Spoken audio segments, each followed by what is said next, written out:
चौधरी, शासकीय जनता नलकूप खंड द्वितीय बरेली में कार्यरत हूँ। जनपद बरेली में हम लोगों ने सरकार की जो भी गाइडलाइन है उसके अनुसार अपने दफ्तर को, अपने कार्यशालाओं को, अपने कार्यस्थल को लगातार सैनिटाइज करते हैं। सैनिटाइजन के साथ साथ सरकार ने अभी 15-20 रोज़ पहले जो सरकार की मंशा थी कि सारे कार्यालयों में कोविड हेल्प डेस्क बना करके मेंटेन किया जाए, तो वो हेल्प जैसे कि आपने देखा बरामदे में हेल्प डेस्क स्थापित है और वहाँ जो भी व्यक्ति आता है उसको सैनिटाइज करते हैं, टेम्परेचर लेते हैं। इसके अतिरिक्त सरकार ने अभी ये घोषणा की थी कि कोविड में जब ज़्यादा दिक्कत हुई तो 50% के हिसाब से कर्मचारियों को लगाया जाए, वो भी हमने कर दिया है। और सोशल डिस्टेंसिंग के साथ साथ हम जनपद बरेली में जो नलकूप के अनुरक्षण का कार्य है, नलकूपों को संचालित कर रहे हैं सरकार की मंशा की ध्यान रखते हुए, सोशल डिस्टेंसिंग का ध्यान रखते हुए, और जिससे कृषकों की जो भी समस्याएं हैं उनका निरंतर हम समाधान कर रहे हैं। तो होता क्या है कि जो नज़दीक में रहता है वो सोचता है मुझे ही पानी मिले, क्योंकि उसे पैसा देना नहीं है, तो कहीं ना कहीं कुछ लोग वंचित रह जाते हैं इससे। लेकिन फिर भी हम प्रयास करते हैं। हमारे पास शिकायतें आती हैं IGRS से, हेल्पलाइन से, तहसीलों से, DM साहब के यहाँ से, PDO साहब के यहाँ से, तो जो भी हमारे संज्ञान में आता है। अभी तो हमने फरीदपुर में एक व्यक्ति था, वो बहुत दबंगई करता था, मैंने उसको जेल भिजवा दिया था। FIR कराई उसकी, SDO हमारे इन्होंने FIR कराई। वो बाद में समझौता करना चाहता था, उनको फ़ोन किया, हमने कुछ नहीं, FIR करा दिया और वो ट्यूबवेल मुक्त है उससे। लेकिन ये बड़ा दुरूह कार्य है, क्योंकि जनतंत्र में पब्लिक से लड़ना क्या मतलब उनसे जूझना दिक्कत है। लेकिन ये तकलीफ़ का विषय है। मेरा व्यक्तिगत मानना है कि निःशुल्क नहीं होना चाहिए कोई भी चीज़, उसका दुरुपयोग होता है। हाँ, दुरुपयोग मानव प्रकृति है वो ना, कि जिसको पैसा नहीं देना है, तो जो आदमी ज़्यादा सबल है या ज़्यादा तेज है, वो उसका ज़्यादा उपयोग करना चाहता है, और शिकायत के तौर पे, हेल्पलाइन के तौर पे कि पानी नहीं मिल रहा है, ट्यूबवेल खराब है, फलाना है, ठिकाना, जबकि वास्तविक जिसको चाहिए, मतलब ये है कि किसी को तो 4 पानी मिला और किसी को एक बड़े मुश्किल से मिला, तो ये तो नहीं ठीक है व्यवस्था। तो ये निःशुल्क कुछ शुल्क लगना चाहिए। कोई भी चीज़ इस धरती पे बिल्कुल मुफ्त नहीं होनी चाहिए, हमारा।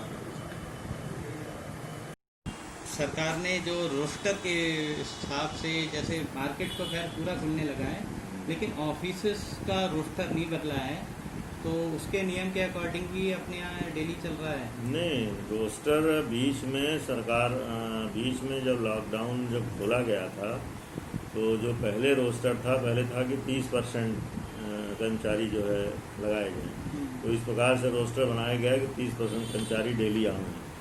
उसमें ये कंडीशन थी कि फिर भी किसी कर्मचारी को आवश्यकता पड़ने पे हम बुला सकते हैं, या घर से अगर कोई कागज़ वो मेल पे हमें दे सकता है, तो इस तरह की व्यवस्था थी। वो बीच में 100% हो गई थी जब लॉकडाउन सरकार ने खोला कि अब चीज़ें सामान्य होनी हैं। लेकिन फिर इधर कोविड के केस जो बढ़े हैं, उन बढ़े हुए केसेस को ध्यान में रखते हुए सरकार ने इस समय वर्तमान में 50% कर दिया है।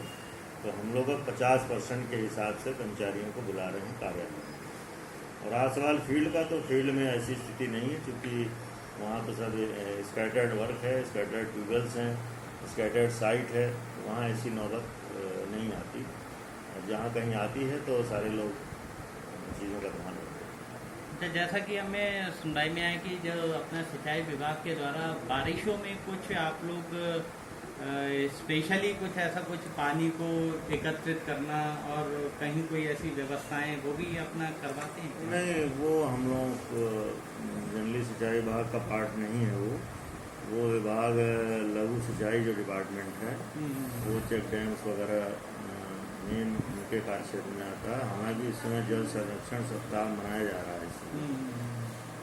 आज तो बहुत बड़ा कार्यक्रम हो रहा है सरकार का।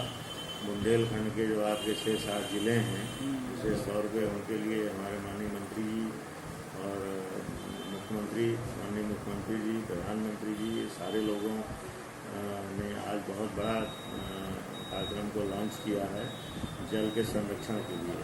वो मुख्यतः बुंदेलखंड के लिए है, लेकिन जल संरक्षण तो हम सभी का धर्म है और सभी को करना भी चाहिए। इत्तेफाक से बरेली जनपद, ये जो तराई का एरिया है, यहाँ फिर भी हम बड़े सौभाग्यशाली हैं कि यहाँ फिर भी वाटर लेवल की बहुत दिक्कत नहीं है, जो मैं देखता हूँ। और बरसात तो ये बात सही है कि बरसात कम हो रही है।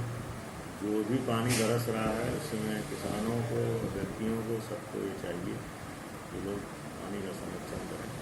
सरकार का इस पर ध्यान रखिए। अच्छा, ऐसा भी रहता है दूषित प्रदूषित जल का भी कुछ?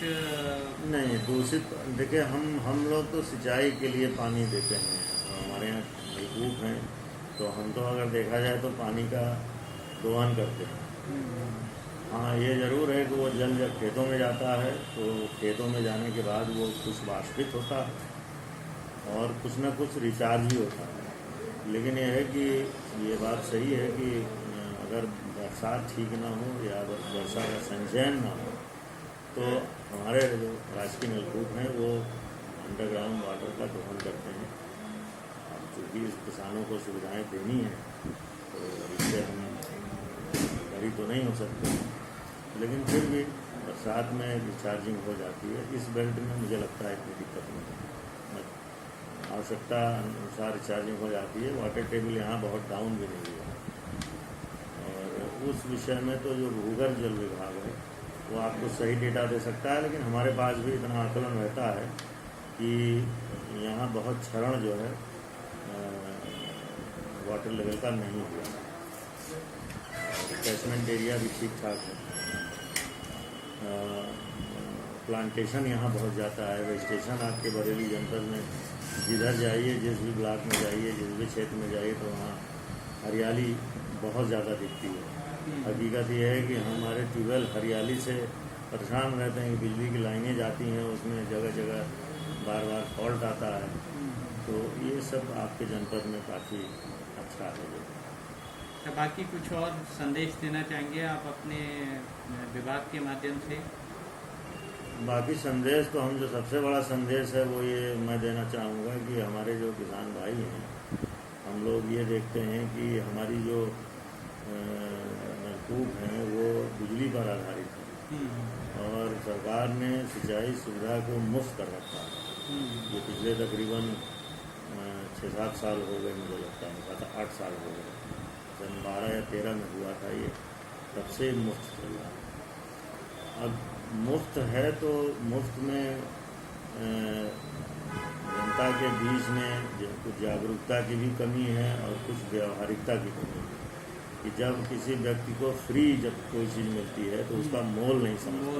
एक सामान्य मानव प्रवृत्ति है ये, उससे हम लोग जूझते हैं। बरेली से आप बीती जगबीती चैनल के लिए अपने साथी नितिन सैनी के संग कौशिक टंडन,